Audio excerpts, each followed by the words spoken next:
Novianing Tias dengan NPM 0204 2311060. Saya di sini akan menjelaskan terkait materi-materi tentang manajemen kinerja. Untuk lebih lanjutnya bisa teman-teman simak pada slide-slide berikut. Baik, jadi di sini saya akan masuk pada slide yang pertama, yaitu tentang pengertian manajemen kinerja. Jadi di sini menurut Armstrong pada tahun 2004, manajemen kinerja adalah pendekatan strategis dan juga terpadu untuk menyampaikan keberhasilan berkelanjutan di organisasi dengan memperbaiki kinerja orang-orang yang bekerja di dalamnya dan dengan mengembangkan kapabilitas tim dan kontributor individu, yang dimana yaitu artinya ini bukan hanya tentang penilaian kinerja tahunan, tetapi lebih tentang proses berkelanjutan yang membantu organisasi mencapai tujuannya melalui peningkatan berkelanjutan dari semua anggota timnya. Baik, jadi di sini saya akan lanjut pada slide yang kedua, yaitu tentang apakah manajemen kinerja penting? Ya, manajemen kinerja itu sangat penting ya. Mengapa? Jadi teman-teman, manajemen kinerja ini membantu memastikan bahwa semua orang di organisasi memahami peran mereka dan bagaimana mereka dapat berkontribusi terhadap tujuan keseluruhan. Ini menciptakan transparansi dan juga akuntabilitas yang sangat penting untuk keberhasilan jangka panjangnya. Oke, baik. Di sini kita akan melanjutkan tentang manajemen kinerja. Tadi kita sudah membahas tentang penting apakah manajemen kinerja penting. Kemudian di sini yaitu tentang tujuan dari manajemen kinerja. Yang pertama yaitu ada tujuan strategi. Tujuan strategik dalam manajemen kinerja adalah memastikan bahwa seluruh aktivitas dan inisiatif karyawan sejalan dengan tujuan besar organisasi. Ini membantu organisasi tetap fokus dan efisien dalam mencapai visi dan misinya. Dengan kata lain, ini adalah peta jalan yang mengarahkan semua orang menuju tujuan yang sama. Selanjutnya yang kedua yaitu tentang tujuan administrasi. Dalam manajemen kinerja adalah untuk memberikan dasar yang objektif bagi keputusan-keputusan penting seperti evaluasi, kinerja, promosi, dan bahkan pemberhentian karyawan. Ini seperti memiliki aturan permainan yang jelas dan adil, sehingga semua orang tahu apa yang diharapkan dan bagaimana kinerja mereka akan dinilai. Selanjutnya yaitu yang ketiga, tujuan pengembangan adalah untuk membantu karyawan meningkatkan keterampilan dan kemampuan mereka. Ini bisa melalui pelatihan, mentoring, atau proyek-proyek yang menantang, sehingga mereka dapat terlatih dengan hal-hal tersebut. Kemudian yang keempat yaitu manajemen kinerja bertujuan untuk meningkatkan motivasi dan juga komitmen karyawan dengan memberikan umpan balik yang konstruktif dan pengakuan atas pencapaian mereka. Kemudian yang terakhir yaitu yang kelima yaitu manajemen kinerja menyediakan kerangka kerja untuk menetapkan dan menyepakati sasaran kerja yang spesifik, terukur, dapat dicapai, relevan, dan terikat waktu. Ini membantu karyawan memahami peran mereka dalam organisasi dan bagaimana pekerjaan mereka berkontribusi pada tujuan keseluruhan organisasi. Oke, lanjut kita masuk pada slide yang ketiga yaitu tentang proses manajemen kinerja. Proses yang pertama yaitu tentang perencanaan kinerja, yaitu diawali. Semuanya itu pasti diawali dengan perencanaan karena perencanaan adalah langkah pertama dan paling krusial dalam proses manajemen kinerja. Dalam konteks manajemen kinerja, perencanaan melibatkan penetapan tujuan yang spesifik, terukur, dapat dicapai, relevan, dan terikat waktu. Tujuan ini harus sejalan dengan visi dan juga misi dari organisasi. Kemudian yang kedua yaitu pengembangan. Setelah tujuan ditetapkan, selanjutnya adalah pengembangan kinerja. Ini seperti contohnya ini seperti melatih otot kita sebelum pertandingan besar. Pengembangan adalah pengembangan kinerja melibatkan pelatihan dan pengembangan keterampilan yang dibutuhkan oleh karyawan untuk mencapai tujuan mereka. Ini bisa berupa pelatihan formal, kemudian kursus online, mentoring, atau bahkan pengalaman langsung di lapangan. Tujuan dari tahapan ini adalah untuk membekali karyawan dengan alat dan pengetahuan yang mereka butuhkan untuk sukses nantinya. Kemudian yang ketiga yaitu terkait dengan pengawasan atau pemantauan. Proses manajemen kinerja tidak berhenti setelah perencanaan dan juga pengembangan. Pemantauan kinerja adalah langkah penting berikutnya. Mengapa? Itu karena pemantauan kinerja ini melibatkan pengawasan rutin terhadap kemajuan karyawan, memberikan umpan balik yang konstruktif, dan melakukan penyesuaian jika ada hambatan yang muncul. Selanjutnya yaitu yang keempat adalah penilaian kinerja. Karena setelah periode tertentu, biasanya setiap akhir tahun, tiba saatnya untuk penilaian kinerja. Ini adalah momen di mana kita dapat melihat kembali perjalanan yang telah dilalui dan mengevaluasi hasilnya. Penilaian kinerja ini melibatkan peninjauan terhadap pencapaian karyawan dibandingkan dengan tujuan yang telah ditetapkan. Ini bukan hanya tentang mengevaluasi angka dan juga statis, tetapi juga tentang memahami bagaimana karyawan telah berkembang dan juga berkontribusi pada organisasi atau perusahaan tersebut. Kemudian yang selanjutnya yaitu yang kelima adalah penghargaan dan juga pengakuan. Karena setelah penilaian kinerja tadi, langkah berikutnya adalah memberikan penghargaan dan juga pengakuan kepada karyawan. Bayangkan betapa menyenangkannya menerima medali atau trofi atau ucapan setelah memenangkan pertandingan. Nah, dalam dunia kerja, penghargaan bisa berupa kenaikan gaji, bonus, atau promosi jabatan, atau bahkan pengakuan sederhana seperti sertifikat atau pujian di depan tim. Penghargaan ini tidak hanya memotivasi karyawan untuk terus berkembang atau menjadi yang terbaik, tetapi juga untuk dapat mempertahankan mereka dalam perusahaan atau organisasi tersebut. Setelah itu yang keenam atau yang terakhir yaitu tentang evaluasi yang berkelanjutan. Karena proses manajemen kinerja adalah siklus yang berkelanjutan. Setelah memberikan penghargaan, penting untuk mengevaluasi proses yang telah dilakukan dan mencari cara untuk meningkatkan efektivitasnya di masa mendatang. Ini seperti melakukan review setelah pertandingan atau memahami apa yang berjalan dengan baik dan apa yang perlu diperbaiki. Evaluasi ini bisa melibatkan survei karyawan, diskusi tim, atau analitik data kinerja. Tujuannya adalah untuk terus memperbaiki proses manajemen kinerja agar semakin efektif dan juga relevan. Kemudian yang pada slide berikutnya yaitu tentang perencanaan manajemen kinerja.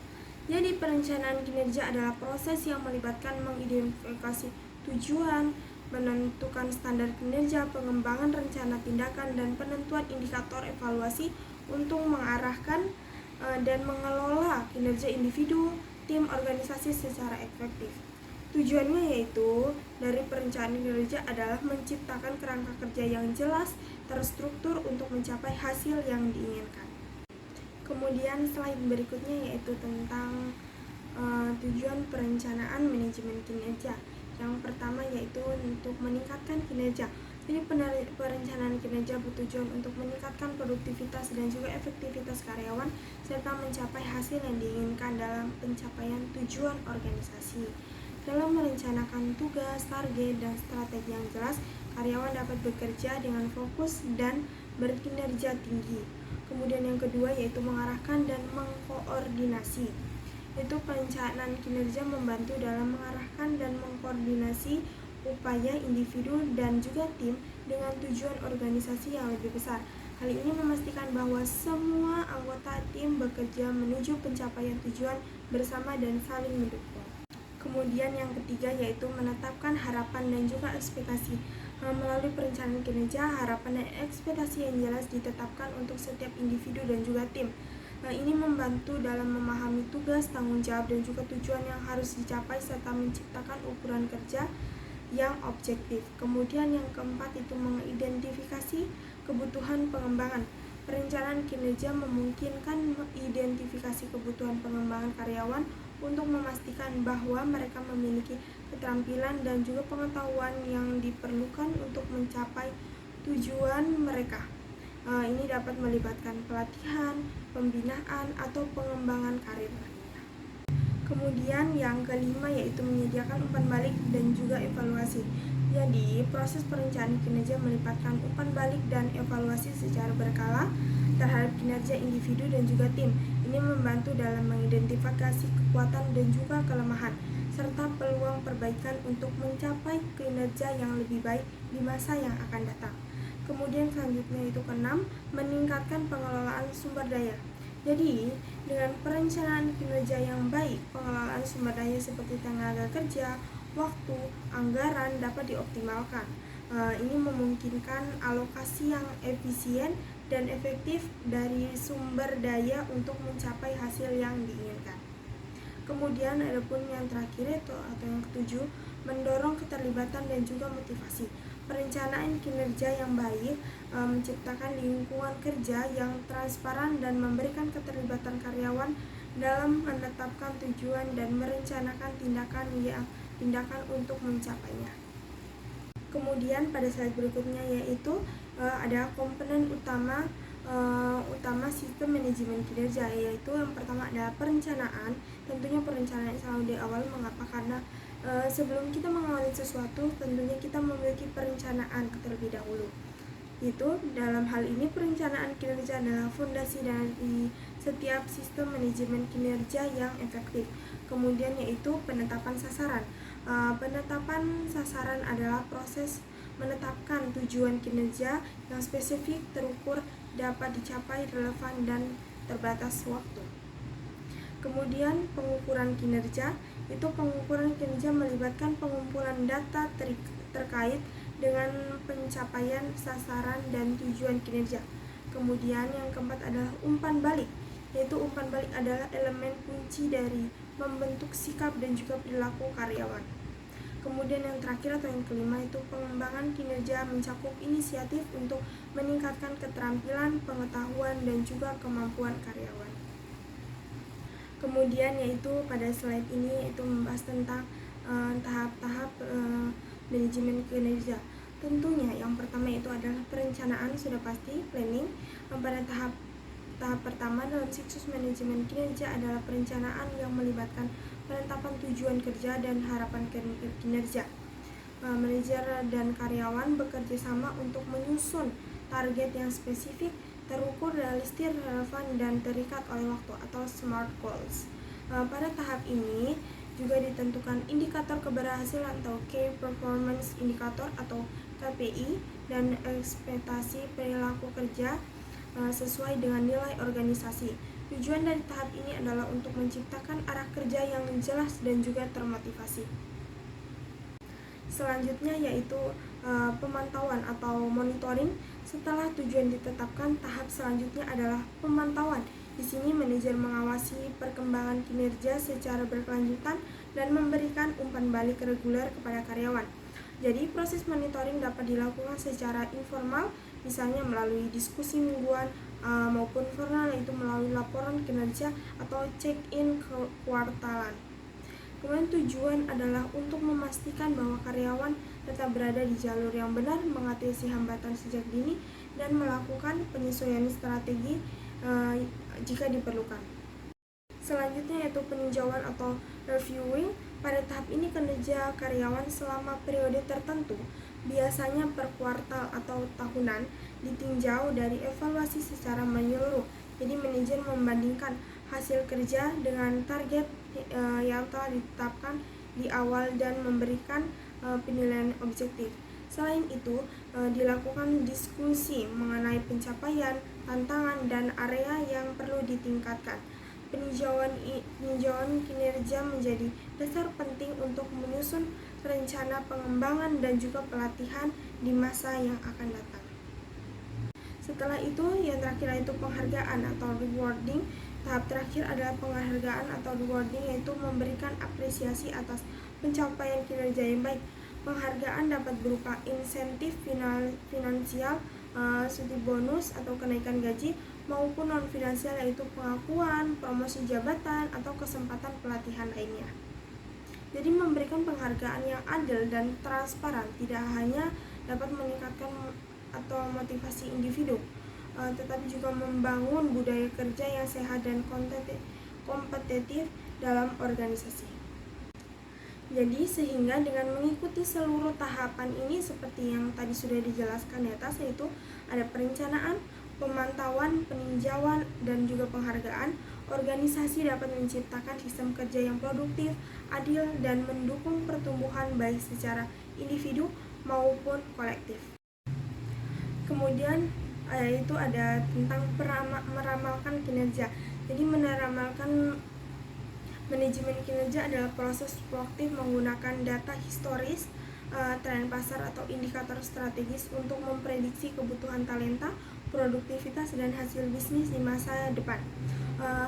Adapun manfaat dari peramalan manajemen yaitu yang pertama, efisiensi operasional, yaitu dengan meramalkan kita sudah bisa mengefisiensi operasional kita untuk masa yang akan datang.